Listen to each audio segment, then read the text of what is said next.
Hello everyone, and welcome to another lesson of Principles of Marketing. Today we're still on Lesson 1, which is related to Chapter 1 of Principles of Marketing, as we've mentioned before. However, today will be the last lesson in which we are taking the Principles of Marketing, or the Basics of Marketing. Next lesson we'll move on to Chapter 2, or Lesson 2.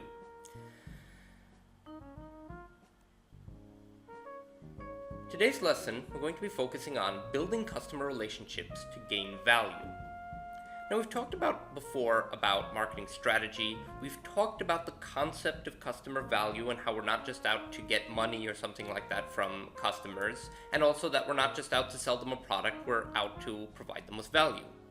What we're going to focus on today is how to actually utilize our different technologies, our different methods, our different tools in order to create relationships between our company and our institutions and ourselves with our customers, and how to turn that into something profitable, something valuable, and something that can benefit us both now and in the future.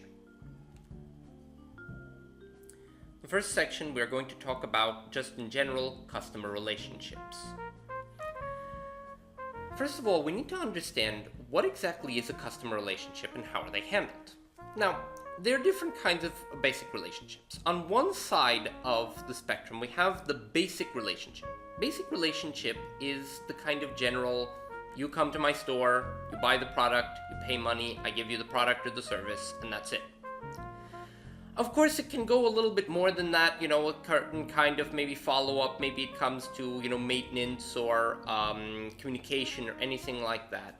But this is, just a very basic aspect of how to deal with the customer. Now, once again, I don't want to say that anything in the marketing is wrong per se. Everything has its place and everything has its uses. Not every single company has to make very long and detailed relationships with customers. However, we do have to understand that the general trend is towards making more lasting, more valuable partnerships. That brings us over to what we call the full partnership. Now, this is on the complete other side of the spectrum. This is where not only are customers engaged, not only do you deal with them on different levels, not only do you communicate with them and get their feedback and talk with them, not only do you offer them services that you build, long-term relationships through, for example, customer loyalty programs and cards and bring them in. Not only all of that, but even you include them in the production process. You make them what we call co-creators in the process, in which you get their ideas and their feedback, and you design your products and services and companies' offerings based on the needs and wants of your customers. Now, obviously, what you'll find is a kind of middle ground between the two, depending on the company, depending on its vision, depending on its purpose. You're not going to find many companies that have a complete full partnership with all of its customers, and you're not going to find many companies with just that most basic of relationships. But we need to understand that generally the trend is moving towards developing more full partnerships with your customers and using that to then extract value. Now, one of the tools that we use for that is what we call customer relationship management, or what is more commonly known as CRM. Customer relationship management is the concept and the way that we not only create relationships, but we manage how exactly they work, how the flow of information goes, how we keep track of our customers and the complaints and the issues and the feedback and the comments that they put. How to find out which customers we really want to develop relationships with and which are the customers that we're not so interested in doing so. Now, we also have to understand that customer relationships are also about engaging and connecting with customers. Now, this could come, as I was talking about, in many different ways. It can come from dealing with the customer by, regular interactions. It could come from more online and electronic methods. It could come from social media and Twitter and Facebook and YouTube. But ultimately speaking, it's about finding a way to engage the customer and to connect with them in order to kind of get that relationship and to develop it. Now, here comes an important question. How are customer relationships changing? As I said before, usually when you go back a couple of decades, you won't find that complicated of relationships. Maybe at most, you'd get some feedback from your customers, you'd ask them for their opinion for a new product or engage them in some kind of marketing research or focus groups. But it's becoming more than that. Relationships are becoming more focused on core customers and customers that bring additional value to the company. Now we have to remember that the very purpose of our relationships is to bring value to the company. And what that means is that I'm not just doing relationships for the sake of relationships. No, I'm trying to find a way in which I can provide my customers more value, and then in return I capture value for myself. What this means in the end and how we do this is that we need to find not only the method of connecting with the customer, but which customers are we going to connect with. Now this is something new that wasn't quite engaged with this before. Now you may have heard, the kind of comment of the customer is always right and other such things. This concept, while it remains very true in some ways, is also kind of changing. Companies are coming to the realization that not all customer relationships are profitable, valuable, or beneficial. And this is something that we're going to talk about in detail in just a moment. Now, in another way that customer relationships are changing is that they're going from being one way, as in communication, here is a loyalty card, here is a this, here is a that, and you are now our favorite customer, to two-way communication, to what is your feedback? How do you think the company should do? Vote on your charity that we want us to donate money to. What kind of product are you most interested in? How do you want us to bring this? How do you want us to communicate this? Or even engaging in asking customers to make their own kind of videos or advertisements or things, or reasons for why they like or engage with that company. This is facilitated by the use of social media and other online methods. So the main idea about how customer relationships are changing is that it's not just a relationship where you are my customer, I take care of you and I make you happy and you bring me money. No, it's I engage you, you communicate back with me, and we have a more two-way process in order to participate in this. Finally, another change that is happening when it comes to these kind of relationships is not just with the customers, but with the partnerships, in what we call partner relationship management. When you engage the supply chain, when you engage the entire thing from the very beginning, from the raw materials up until the finished product, you have an entire chain that is committed to the same vision, the same idea, and the same core communication that you want to communicate to your customers. This comes about by partner relationship management, in which you manage the relationships between your company and the other key stakeholders. Now, once again, and I hate to have to repeat this over and over again, but I just want to make sure that everyone is on the same track. Ultimately speaking, what we are taking are the basics and very vague concepts. Everything that we are taking now will take in much more detail later on. However, this is just taking into account and explaining the very basics of marketing and these marketing concepts, and later on we'll take not only how have other companies managed to do it, different cases, what are the different situations, what are the different ways to create customer value, to create relationships, and so on. Now we move on to the important part. We've developed a relationship. We've found what exactly it is that we're looking for. We've connected with our customers. How do we use that to capture value? Now, before we do that, we need to understand what does that even mean. Now, I've mentioned this before, but let me go into more detail. Ultimately speaking, we're providing value to customers. In other words, we're not just giving a product or a service. No, we're giving them value. We're giving them what they need or what they want or what they value. And then in return, we capture value. Now, what does that mean to capture value? What kind of value can we get? Now, the most basic is purchases and revenue. When a person buys from my company, that's value. But what else? Spreading positive word of mouth.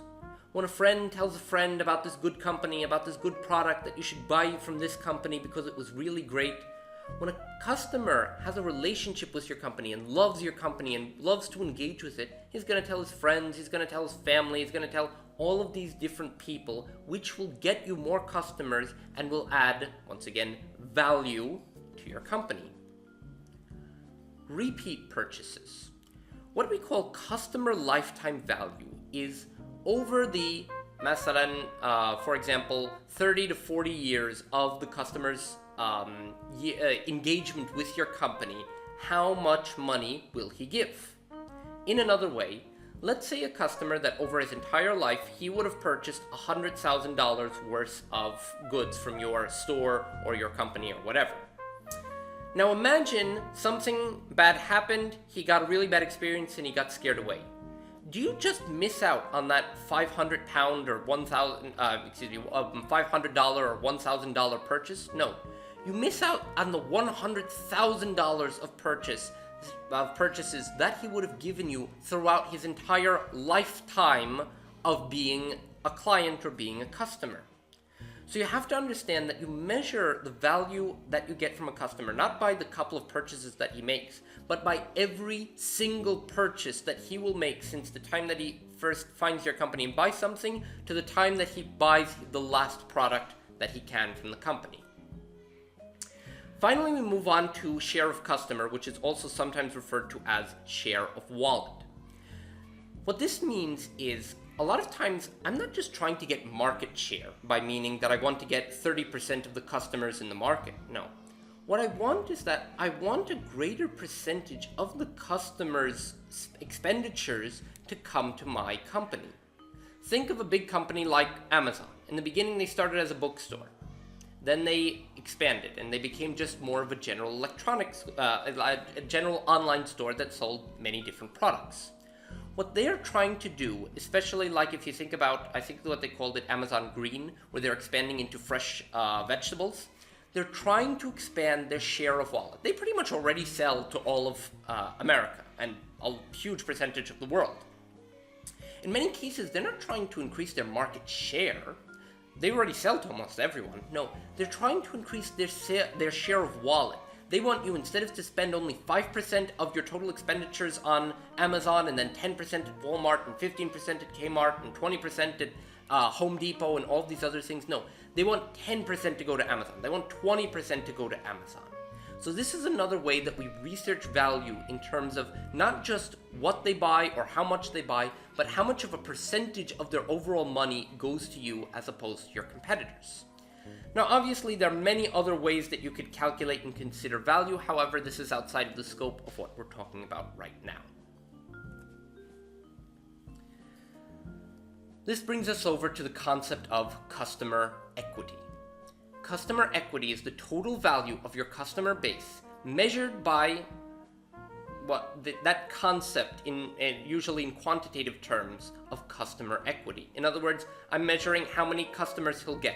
I'm measuring his lifetime value. I'm measuring all of the value that I can capture from not just one customer, but all of my customers. I call it customer equity. And good customer equity can only come from carefully managed and selected customer relationships. Now here we come to the important part that we had originally mentioned. How to use these relationships to capture value. Now here we come to a part that a lot of people find somewhat counterintuitive, and it's an emerging trend in many ways in terms of marketing. The concept that we don't want all of our customers. What does that mean? Don't we want as many customers as we want? Don't we want to market to everyone? No. We've talked before about segmentation and positioning, at target marketing, where you choose a certain segment because these are the people most relevant. But what happens when someone completely outside of that segment purchases? Now, obviously, we're not going to push them away and say, we don't want you. But at the same time, maybe some problems can happen. This is an example of what kind of problems can happen when you go outside your scope of your segment and your target market. This is a grid where we have profitability. As it moves up, you have more profitable, and loyalty. As it moves left, you have more loyal. The one that is most profitable and most loyal are what we call true friends. These are the people that spend a lot of money at your place. They do it on a consistent basis, maybe once every week, maybe once a month, maybe once a year, but they constantly come back. they tell all of their friends and everyone around them about you. These are the most important customers you have, and these are the ones that you have to target with your relationships. These are the ones that you need to engage with in social media, in person, in offers, in loyalty programs, everything, because these are the people that give you the greatest amount of customer equity. On the other hand, we have what was known as butterflies. These are people that are profitable, that buy from your company, but maybe just once. Maybe just twice. Maybe they'll never tell any friend or anyone about your product at all. It's just, they go and they buy, they like your product, and that's it. These people are still important. In fact, they may very much make up the bulk of the purchases and so on. But their value comes more in terms of the money that they give rather than the value that they give, you could say. Now, what you would attempt to do as part of your customer relationship management is to try to move butterflies and turn them into true friends. When you engage them and talk to them and deal with them on social media, and you turn the relationship between you and your company from just, I bought something from you, to, I like this company, I want to deal with it more, I want more of it, and you try to push them more to be more loyal and thus more like true friends. Then you have the true believers. This is a very strange group, to be honest. These are people that either don't buy from your company or buy very, very little, but they love the idea of it. Think of that person who will sit and gush about Porsches or Rolls Royce or any of those really, really fancy cars, Lamborghinis or Bugattis. Most of them can't afford it. But they love it, and they'll talk about it, and they'll advocate for it, and they'll say how amazing it is, and so on, and. These are what we call true believers. These are the people that love your company, love your product, are very loyal to it, but either they can't buy, or they don't, or they only buy very small amounts, and they're not very profitable. This is a confusing group, and I don't want to go too much detail onto how to deal with them. There are ways to engage with them, to use them to capture value in terms of advocating for the company, in terms of giving positive word of mouth. Maybe you could try to do certain ways in order to convince them to purchase, to turn them into true friends. But they're kind of an odd group out, if you will. And we'll leave them aside for now and maybe go back to them in later lessons. Then we move on to the funnest of them all, the barnacles. What is a barnacle? Well, they're not profitable, and they're not loyal. So, what are they? Well, think of it this way. Think of it as the kind of person that goes into a store, buys only a tiny bit, and then just spends half an hour arguing with the store manager or the person or something like that, or whoever's there. These are the kind of people that you don't want in your company. Not just that you shouldn't court. No. You don't want them. If you find a customer that is sapping your energy and your time and your money, that is spreading negative word of mouth, that is causing discomfort for your other customers, and then in the end, there's no good fit. He's not loyal to the company. He's not profitable to the company. He's not giving any kind of value that you can imagine. What you do is you fire him. Or fire them. What does that mean? When you fire a customer, you're basically saying, I don't want your patronage, I don't want your money, I don't want you. Now this goes against a lot of what people will talk about in marketing, that, like I was talking about before, the customer is always right and so on, but the customer is always right if they're the customers inside your scope, inside your target market, inside your segment, inside who exactly you're trying to address. But once you have a customer that is not a good fit, like let's say for example, if you have on a company like Facebook or Twitter, and they're targeting certain people, millennials, younger people, and so on, and then you have an older person who comes on and just goes and sits and complains about how terrible it is. Now, obviously I'm not telling Facebook or Twitter to go and get rid of their accounts or something like that. When you're a smaller company, or when you have other issues to deal with, when you have that what they're doing is harming the customer experience, you need to seriously consider, do I want this customer with me in my company? we move to the final aspect of our lesson, of our part of this lesson, which is the major changes that are occurring in marketing today. Now, I'm not going to sit and spend a lot of time. Ultimately speaking, we have the general stuff that you probably already know about. You have e-commerce is becoming more and more important. Social media is becoming everywhere, and it's becoming something essential that every company has to engage with. Not-for-profit marketing for companies or non-profit organizations, for them to market their activities, to increase their fundraising and increase their visibility is becoming more and more popular. Emergence of sustainable marketing, where you want marketing that uses corporate social responsibility, where you're taking care of the environment, where you're doing good for the community. These are all major changes and shifts in marketing that are happening today that we need to take into consideration. All of these will take in much, much, much greater detail in later lessons. All right, so where are we? After all of that, what we took, let's try to bring it down. I want to market my company or my product. Well, why? Well, what I want to do is I want to try to have a product or a service that gives value to my customers. I want to do it in a way where I benefit the customers and benefit my own company. I want to do it in a way where I have certain people that I want to target. I will have certain segments that I want to address because that's most relevant to my product. I sit and I build relationships with these targets and with these segments, with these different demographics. I use the marketing mix, the 4 Ps, product, price, place, and promotion, in order to bring and deliver what my value to my customers in a way that is unique to my company, in a way that only I can give. And all of this, in the end, in order to get value for my company. Each of these aspects has a huge amount of study behind it, and we'll take it all in the future.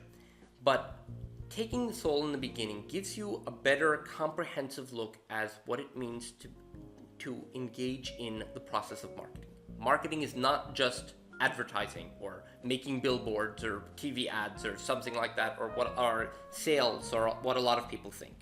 Marketing is dealing with the product, making something that gives value, trying to capture value, being able to conduct good studies, understand what the customers want, build relationships with the customers, build relationships with your supply chain, finding out and delivering what exactly people want and people need. That is marketing. Thank you all so much for watching. I hope you all enjoyed this video.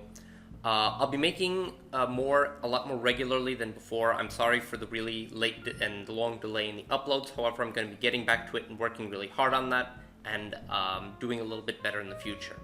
If you like this video, click on some of the videos on the side in order to watch more. If you want to see more and you want to get any updates, please click the subscribe button and click the like button below.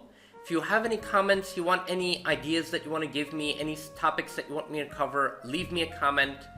Thank you all so much, and I look forward to seeing you all in the next video. Thank you.